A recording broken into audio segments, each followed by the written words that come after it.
centre-ville de Montpellier. Les faits remonteraient aux dernières vacances de la Toussaint. Lors de sa garde à vue, il aurait reconnu les faits.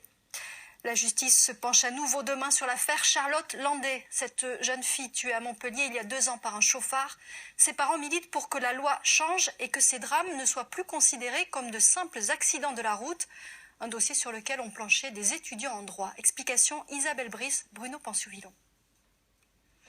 Ces étudiants en droit sont de futurs avocats. 4 d'entre eux ont décidé de consacrer leur mémoire de 5e année à la violence routière. C'est la rencontre avec les parents de Charlotte Landais qui les a décidés. Charlotte était jeune, moi aussi j'ai 22 ans, donc déjà on s'est senti tout de suite concernés.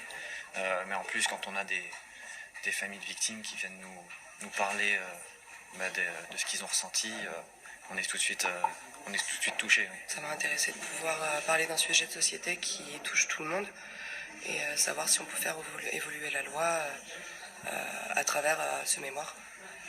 Essayer de donner des outils tant aux victimes qu'aux avocats, qu'aux juges.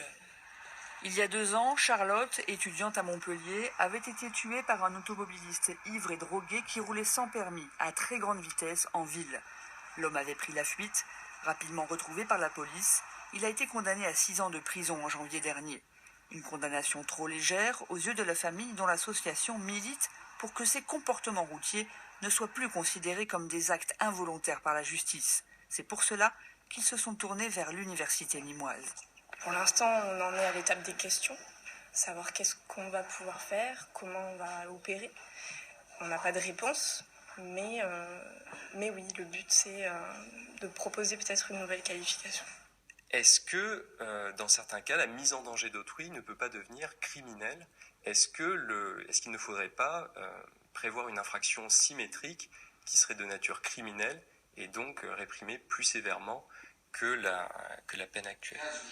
Les étudiants assisteront aux 2 procès en appel à Montpellier. Un autre homme a été condamné dans l'affaire Charlotte. Il n'était pas dans la voiture qui a tué la jeune gardoise, mais il a laissé son ami partir de chez lui en état d'ivresse. La justice l'a condamné à 6 mois ferme pour homicide involontaire, une première en la matière. Le conflit